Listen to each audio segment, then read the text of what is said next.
આજથી પવિત્ર ચૈત્ર માસનો પ્રારંભ થયો છે। ચૈત્રી નવરાત્રિના આ પ્રારંભે રૂપલમાં ધામમાં અનેરો કાર્યક્રમનું પણ આયોજન કરવામાં આવ્યું છે। વિસાવદર નજીક આવેલા રામપુરા ગામ ખાતે રામપરામાં રૂપલમાના સાનિધ્યમાં 9 દિવસ અલગ અલગ કાર્યક્રમનું આયોજન કરવામાં આવ્યું છે, જેમાં રામપુરા રૂપલધામ ખાતે નવદુર્ગા શક્તિ તીર્થ પ્રાણ પ્રતિષ્ઠા મહોત્સવ નું આયોજન કરવામાં આવશે। 9 એપ્રિલથી 17 એપ્રિલ સુધી અલગ અલગ ધાર્મિક કાર્યક્રમોનું આયોજન કરવામાં આવ્યું છે, જેમાં ખાસ કરીને શ્રદ્ધા, શિક્ષણ અને સેવામાં હંમેશા રૂપલમાં અગ્રેસર રહ્યા છે। ત્યારે રૂપલધામ ખાતે અંધશ્રદ્ધાને ક્યારેય કોઈ પ્રાધાન્ય આપવામાં આવ્યું નથી। વર્ષ દરમિયાન અહીં લાખો શ્રદ્ધાળુઓ રૂપલમાના દર્શન કરવામાં આવે છે, ત્યારે જે રીતે મઢડાધામથી સોનલમાએ શિક્ષણને હંમેશા પ્રાધાન્ય આપ્યું છે, તે જ પગલે હાલમાં રૂપલમાં વિદ્યાભવનનું નિર્માણ કરી અને આગળ ચાલી રહ્યા છે। માત્ર 10 વર્ષની ઉંમરે ચારણ સમાજની પરંપરા મુજબ ચારણોના 3.5 પહાડાનું સંમેલન અને નવચંડી યજ્ઞનું આયોજન કરવામાં આવ્યું હતું, જે આજે છેલ્લા 24 વર્ષથી અવિરતપણે અન્નક્ષેત્ર અને ગૌશાળા તરીકે કાર્યરત છે। હમણાં થોડા દિવસ પહેલા જ સોનલધામ મઢડા ખાતે જે સોનલ શતાબ્દી મહોત્સવ ઉજવવામાં આવ્યો હતો, તે વખતે જ એક અભ્યાસને લઈને પણ નિર્ધાર કરવામાં આવ્યો હતો। સોનલ વિદ્યાભવનનું જે પ્રારંભ 10 એપ્રિલના રોજ થઈ રહ્યું છે, ત્યારે રૂપલમાં જ્યારે ઘણા વિસ્તારમાં પ્રવાસે જતા હતા, ત્યારે આર્થિક પરિસ્થિતિને કારણે ઘણા વિદ્યાર્થીઓ શિક્ષણથી વંચિત રહેતા હોવાનો એક રાગ ઉઠ્યો હતો, અને ત્યારે સોનલમાની પણ એવી વિચારધારા હતી કે કોઈ પણ સમાજનો સર્વાંગી વિકાસ કરવો હોય તો શિક્ષણ એ પાયાની જરૂરિયાત છે।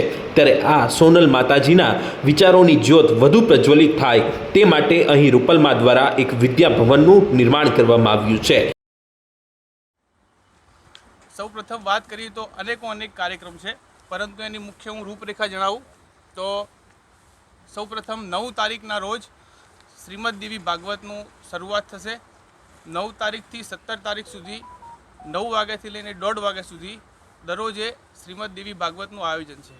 અને સૌથી આનંદનો વિષય એ છે કે પવિત્ર ચૈત્ર નવરાત્રિના દિવસો છે, અને દેવી ભાગવતનું જે વક્તા છે એ પણ પરમ આદરણીય પરમ પૂજ્ય મહામંડલેશ્વરી ગજાનાથ શ્રી કનકેશ્વરી દેવીજીના દિવ્ય કંઠે આ કથાનું આયોજન છે। એટલે એનો શાસ્ત્રોની અંદર મહિમા પણ ખૂબ મોટો છે કે ચૈત્ર નવરાત્રિની અંદર દેવી ભાગવતનો મહિમા ખૂબ ઊંચો છે। ત્યારબાદ 10 તારીખના રોજ માં સોનલ વિદ્યાભવનનું માંગલ પ્રારંભનું આયોજન કરેલ છે।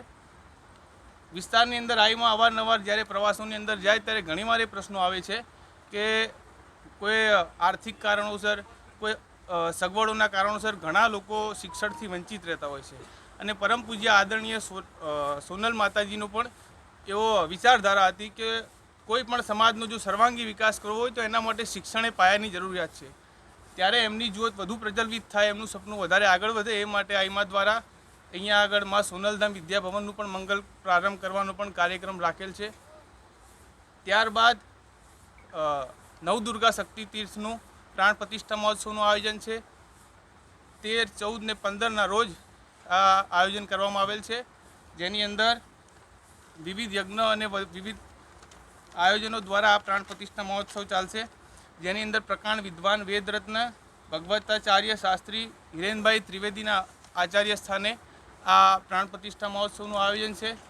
આ 3 દિવસ દરમિયાન તમામ રાજકીય આગેવાનો હોય કે પછી પરમ પૂજ્ય સાધુ સંતો હોય કે પછી અલગ અલગ ક્ષેત્રના પ્રતિનિધિઓ અહીંયા રામપરા ખાતે પધારવાના છે। આમ આ વિદ્યાધામ ખાતે આવનારા દિવસોમાં વિદ્યાર્થીઓને સારું એવું શિક્ષણ મળતું તો થશે જ, પરંતુ હાલમાં જે ચૈત્રી નવરાત્રિ ચાલી રહી છે, ત્યારે શ્રીમદ દેવી ભાગવત કથાનું આયોજન કરવામાં આવ્યું છે, જે 17 એપ્રિલ સુધી અહીં ચાલશે।